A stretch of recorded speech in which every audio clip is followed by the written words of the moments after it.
कहते हैं महाभारत का युद्ध एक स्त्री की वजह से हुआ था। इतिहास ने एक स्त्री का नाम लिख दिया ताकि सत्ता, अहंकार और कायरता के नाम मिट जाए। इतिहास की किताबें आज भी यही कहती है, द्रौपदी। लेकिन क्या सच में इतने भयानक युद्ध का कारण सिर्फ एक स्त्री थी? या फिर ये कहानी है उस समाज की जो अपनी गलतियों का बोझ हमेशा किसी और पर डाल देता है? आज हम महाभारत के युद्ध का वो सच देखेंगे जो अक्सर छुपा दिया जाता है। हस्तिनापुर एक ऐसा राज्य जो धर्म के नाम पर बना था, लेकिन उसकी नींव में ईर्ष्या और अहंकार छुपा था। धृतराष्ट्र अंधे थे, लेकिन उनका अंधापन सिर्फ आंखों तक सीमित नहीं था। वो अपने पुत्रों के अधर्म को देखना ही नहीं चाहते थे।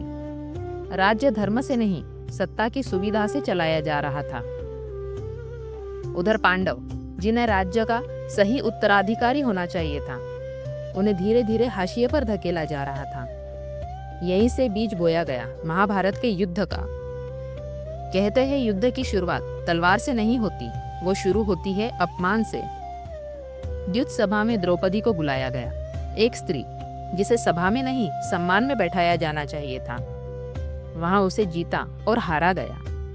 दुशासन ने उसका चीरहरण किया और पूरी सभा मौन रही। उस दिन एक स्त्री का चीर नहीं उतरा था, धर्म का उतर गया था। भीष्म ने धर्म सोचा, द्रोण ने मर्यादा, कर्ण ने नियम, लेकिन किसी ने स्त्री को नहीं देखा। लोग कहते हैं द्रौपदी ने अपशब्द कहे, उसने प्रतिशोध मांगा, उसके शब्दों ने युद्ध को जन्म दिया। लेकिन सवाल यह है, अगर एक स्त्री का प्रश्न पूछना युद्ध का कारण बन जाए, तो दोष शब्दों का है या उस समाज का जो स्त्री को मौन रहना सिखाता है?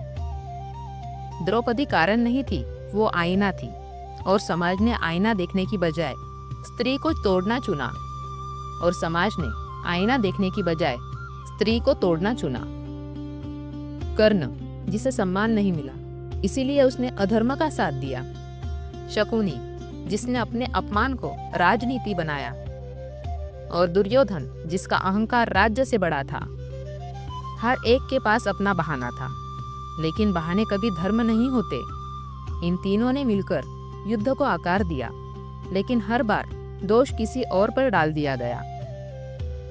कृष्ण ने शांति चाही, एक नहीं अनेक बार। उन्होंने सिर्फ 5 गांव मांगे, लेकिन अहंकार ने कहा सुई की नोक जितनी भूमि भी नहीं देंगे। कृष्ण जानते थे जब अहंकार सुनना बंद कर दे तो विनाश बोलना शुरू करता है। उस दिन युद्ध तय हो गया था। महाभारत का युद्ध न द्रौपदी की वजह से हुआ, न किसी एक व्यक्ति से। ये युद्ध हुआ अंधे प्रेम से, अन्यायपूर्ण मौन से, अहंकार से और धर्म के डरपोक रूप से। जब धर्म को चुप्पी का संरक्षण मिलता है तो युद्ध अनिवार्य हो जाता है। जब युद्ध शुरू हुआ तो किसी ने नहीं पूछा कौन सही है, कौन गलत है। सबने सिर्फ पक्ष चुना। कुरुक्षेत्र में सिर्फ शरीर नहीं गिरे थे, वंश, मूल्य और विवेक भी गिर गए थे। तो अगली बार जब कोई कहे महाभारत का युद्ध एक स्त्री की वजह से हुआ था, तो याद रखना, युद्ध एक स्त्री से नहीं, उस समाज से होता है जो अन्याय को सहन करता है। इतिहास सबसे खतरनाक होता है जब वो सवाल नहीं, बलि ढूंढता है। महाभारत का युद्ध एक स्त्री ने नहीं, एक पूरे समाज ने रचा था। अगर ये सच आपको सोचने पर मजबूर करे तो लाइक जरूर करें। ऐसे ही गहराई से भरी इतिहास और धर्म की कथाओं के लिए फॉलो करना न भूलें। क्या आप मानते हैं, क्या द्रौपदी कारण थी या समाज की चुप्पी? अपनी राय कमेंट में लिखें। जय श्री कृष्ण।